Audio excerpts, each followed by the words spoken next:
दोस्तों इस वीडियो में हम इस्त्री की मुकम्मल रिपेयरिंग को सीखेंगे। इसमें क्या क्या प्रॉब्लम्स आती हैं और उनका सलूशन क्या है और इस्त्री में आने वाले फॉल्ट्स को कैसे हमने दूर करना है। तो आइए इस वीडियो में हम सीखते हैं। ये हमारे पास एक इस्त्री आई है। तो सबसे पहले हम क्या करेंगे, जो मेन कॉमन प्रॉब्लम होता है इस्त्री का, इसकी वायर ख़राब होती है।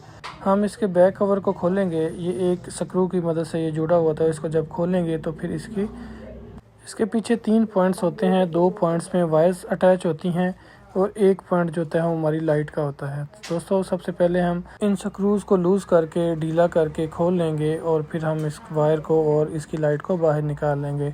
तो सबसे कॉमन जो प्रॉब्लम होता है इस्त्री में वो उसकी वायर ख़राब होती है। तो सबसे पहले हम इसकी वायर को सीरीज सर्किट में लगा के चेक कर लेंगे। तो अगर हमारा बल्ब ऑन होगा तो इसका मतलब है हमारी वायर जो है वो बिल्कुल ठीक है और हमारी इस्त्री के अंदर कुछ फॉल्ट है या प्रॉब्लम है। तो सबसे पहले हम सीरीज सर्किट में लगा के इसकी वायर चेक करते हैं और अगर हम दोनों पॉइंट्स को आपस में अटैच करेंगे तो हमारा अगर बल्ब ऑन हो गया तो इसका मतलब है हमारी वायर ठीक है, तो इस्त्री में कुछ फॉल्ट है। तो इस तरह से हमने इस वायर को चेक भी कर लेना है। 80% केसेस के अंदर यही होता है कि आपकी वायर यहाँ टूट जाती है, तो यहाँ वायर जो है आपकी ख़राब हो जाती है, डैमेज हो जाती है, कंडक्टर्स उसके ख़राब हो जाते हैं और टूट जाते हैं। अगर आपकी वायर ख़राब है तो आप सिंपली वायर को चेंज कर लें, आपका प्रॉब्लम सॉल्व हो जाएगा। नेक्स्ट प्रॉब्लम ये होती है कि आपकी वायर ठीक है लेकिन आपकी इस्त्री नहीं चलती। तो इसके लिए आपने इसके ये कवर को हटा लेना है, इस्त्री को खोलना है, फिर इसका ये वेट है, इसको भी आपने ये 3 स्क्रूज लगे होते हैं, इनको ओपन करके खोल लेना है। और इस वेट का मकसद सिर्फ और सिर्फ वज़न बढ़ाना होता है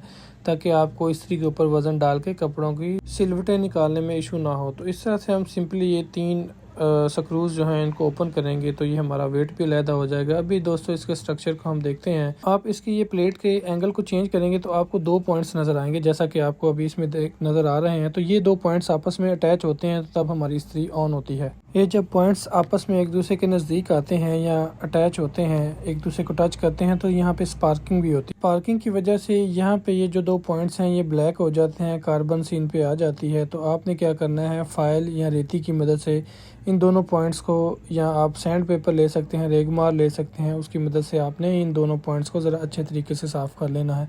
तो दोस्तों ये भी एक कॉमन प्रॉब्लम है, इसका भी हल आपको बता दिया है। तो आप इन पॉइंट्स को अगर अच्छे तरीके से साफ़ करके लगाएंगे तो तभी ये इस्त्री ऑन हो जाएगी। तो दोस्तों अभी हम इसको सीरीज सर्किट में लगा के आपको चेक करवाते हैं कि इसका सर्किट कैसे काम करता है। तो 2 वायर्स हम साइड वाले दोनों पॉइंट्स को अटैच कर देंगे, ये जो सीरीज सर्किट की लीड है। तो देखिए हमने उसको प्रेस किया तो वो जब दोनों पॉइंट्स जो हमने साफ़ किए थे तो एक दूसरे के साथ अटैच हुए हैं, तो हमारी इस्त्री ऑन हो जाती है। इसके अलावा अगर आपकी इस्त्री चलती है और आपकी लाइट ऑन नहीं होती तो उसके लिए भी आप क्या करें, आप लाइट को चेक कर लें, सीरीज सर्किट के साथ लगाएं और इस्त्री वाली जो लाइट है हमारी, इसको आप चेक कर लें कि वो ऑन होती है। इस तरह से पता चल जाएगा लाइट ख़राब है या सही है। इसके बाद इस्त्री के ऊपर वेट लगा के और इसके अलावा ये कवर इसका जो है लगा के आप इनको बंद कर दें, फिक्स कर दें और इन स्क्रूज़ को अच्छे तरीके से टाइट कर दें। इसके बाद आपके सामने ये 3 पॉइंट्स आएंगे, जो दोनों वाले बाहर वाले पॉइंट्स हैं। यहाँ पे हम एक में हम न्यूट्रल और एक में हम फेज़ दे देंगे। लाइट का पॉइंट जो है एक दरमियान में हम देंगे और एक राइट वाले में हम देंगे। जो दाईं तरफ पहला हमारा पॉइंट है उसमें हम वायर के साथ इसको अटैच करके हम वहाँ पे लगा देंगे। इसके बाद हम सीरीज सर्किट में अपनी इस्त्री को लगाकर चेक करेंगे कि हमारी इस्त्री चल रही है या नहीं और ये कहाँ पे ऑन होती है। तो ये देखिए दोस्तों, हमने इसका थर्मोस्टेट जो है इसको मूव करते हैं तो हमें पता चल जाएगा हमारी इस्त्री, ये देखें यहाँ पे हमारी इस्त्री काम करना स्टार्ट करती है या ऑन करती है। तो अगर आपने इसको हीटिंग जो ना इसकी कैपेसिटी जो है इसको बढ़ाना है तो आप यहाँ पे जो स्क्रू लगा हुआ है इसको खोल दें। ढीला करेंगे तो ये जल्दी गर्म होना शुरू हो जाएगी और अगर आप इसको टाइट करेंगे तो ये स्लो होना शुरू हो जाएगी। तो दोस्तों एक और इशू ये आता है कि हमारी इस्त्री जो है वो ख़राब हो जाती है नीचे से और कपड़े जलाना शुरू हो जाती है। तो इसके लिए आपने डिस्प्रिन या पैनाडोल की एक गोली ले लेनी है और इस्त्री को फुल गर्म कर लेना है और इस तरह से आपने इसके ऊपर रगड़नी है और इसको फिर मोटे कपड़े के साथ आपने साफ़ कर लेना है, रब कर लेना है। आए अभी इसका प्रैक्टिकल करके आपको दिखाते हैं।